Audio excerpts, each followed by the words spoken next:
നിസ്കാരത്തിൽ പൊക്കിൾ മറക്കണം, എന്നാൽ പാന്റ് ഇട്ട് നിസ്കരിക്കുമ്പോൾ പൊക്കിൾ മറയുന്നില്ല, നിസ്കാരം സ്വഹീഹാവുമോ? അതൊരു നല്ല ചോദ്യമാണ്. കഴിഞ്ഞ വെള്ളിയാഴ്ച ജുമുഅക്ക് എന്റെ തൊട്ടടുത്ത് നിസ്കരിച്ച ഒരു സഹോദരന് എനിക്ക് ഈ വിവരം പറഞ്ഞു കൊടുക്കാൻ പറ്റി. നല്ല തൊപ്പിക്കെട്ട്, അദ്ദേഹം ഒരു പാകിസ്ഥാനിയെന്ന് തോന്നുന്നു, ഒരു ചെറുപ്പക്കാരൻ, പാൻസും ഷർട്ടൊക്കെ ഇട്ടു. എന്താ ചെയ്യാ, സുജൂദക്ക് പോയാൽ പോലെ ഇന്നർ വെയറും ഔട്ടർ വെയറും ഒക്കെ പുറത്താണ്.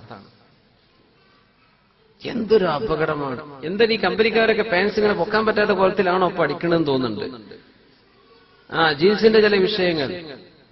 ഒരു കടയിൽ ചെന്നപ്പോ ഒരു ചെറുപ്പക്കാരുണ്ട്, ആ കടന്റെ ടേബിളിലേക്ക് ഇങ്ങനെ ലീൻ ചെയ്ത് ഇങ്ങനെ ഇരിക്കുക ചെറുപ്പക്കാരൻ. മലയാളിയൊന്നല്ല, പക്ഷെ ആകെ കീറിപ്പറഞ്ഞൊരു ഇന്നർ വെയർ ഇട്ടിട്ടാണ് നിൽക്കുന്നത്. അതന്നെ മുഴുവൻ പുറത്താണ്. തിരക്കുകളിൽ കാണിച്ചു കൊടുക്കുകയാണെങ്കിൽ, ഒരു ബ്രാൻഡൊക്കെ ആണെങ്കിൽ തിരക്കുള്ള ബ്രാൻഡ് അംബാസഡർ ആണെങ്കിലും വിചാരിക്കാം.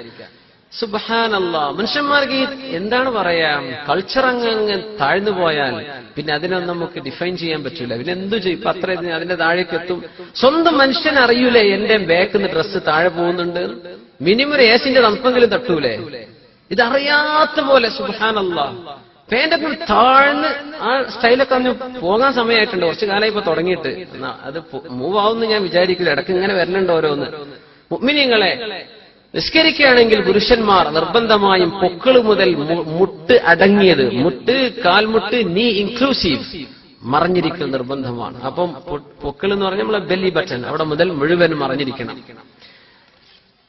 നിങ്ങൾക്കൊരു ബനിയനുണ്ട്, ഒരു വെസ്റ്റ്, നമ്മൾ ബനിയൻ ധരിക്കുന്നുണ്ടെങ്കിൽ അത് നമ്മൾ നേരെ താഴ്ത്തിയിടുന്നുണ്ട്. അതിന്റെ മുകളിൽ പാന്റ് ധരിച്ചു, പൊക്കിളിന്റെ മുകളിലല്ല. പക്ഷെ പൊക്കിളിന്റെ താഴേക്ക് നമ്മുടെ ബനിയൻ ശരീരത്തിലേക്ക് ഒട്ടി നിൽക്കുന്ന ഡ്രസ്സല്ലേ, അതിന്റെ മുകളിൽ പാന്റ് ഉണ്ട്. പക്ഷെ പാന്റ് പൊക്കിളിന്റെ താഴെ കുഴപ്പമില്ല. എപ്പോ? അതുവരെ ഒന്നിച്ചു, ഒരു ഗ്യാപ്പ് ഒന്നുമില്ല, ബനിയൻ താഴേക്കുണ്ട്. പക്ഷെ ബനിയനൊന്നുമില്ല, ഷർട്ടാണുള്ളത്. ഷർട്ട് ലൂസായി കിടക്കുന്ന സാധനമാണ്. അങ്ങനെ വരികയാണെങ്കിൽ നിർബന്ധമായും പാൻസ് ധരിക്കുന്നവർ പൊക്കിളിന്റെ മുകളിലേക്ക് കയറിയാലേ നിസ്കാരം സ്വഹീഹാവൂ, നിസ്കാരം സ്വീകരിക്കുള്ളൂ.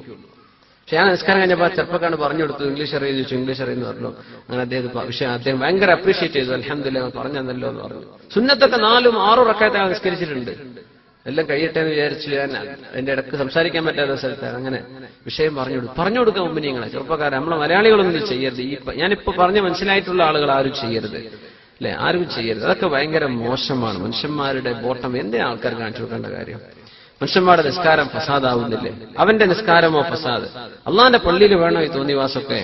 അപ്പൊ അവനവനിടുന്ന വസ്ത്രം എത്ര വരെ ഉണ്ട് എന്നുള്ളൊരു ജനറൽ കോമൺ സെൻസ് ഇത് മനുഷ്യനുണ്ടാവണം. അതുകൊണ്ട് പാനിട്ട് നിസ്കരിക്കുമ്പോൾ എന്തായാലും നിർബന്ധമായും അതിൽ എക്സ്ക്യൂസ് ഇല്ല. പൊക്കളടക്കം മറഞ്ഞ് കാൽമുട്ട് മറയണം, അപ്പോഴേ നിസ്കാരത്തിന് സ്വഹീഹാവുള്ളൂ. ഇതൊന്നും ഇല്ലാത്തവർ ജുമാക്കൊക്കെ വരുന്ന കാണുന്നുണ്ട്. നല്ല വസ്ത്രം ഇട്ടിട്ട് വരിക. പള്ളിയിലേക്ക് വരുമ്പോഴാണ് നല്ല വസ്ത്രം ധരിക്കേണ്ടത്.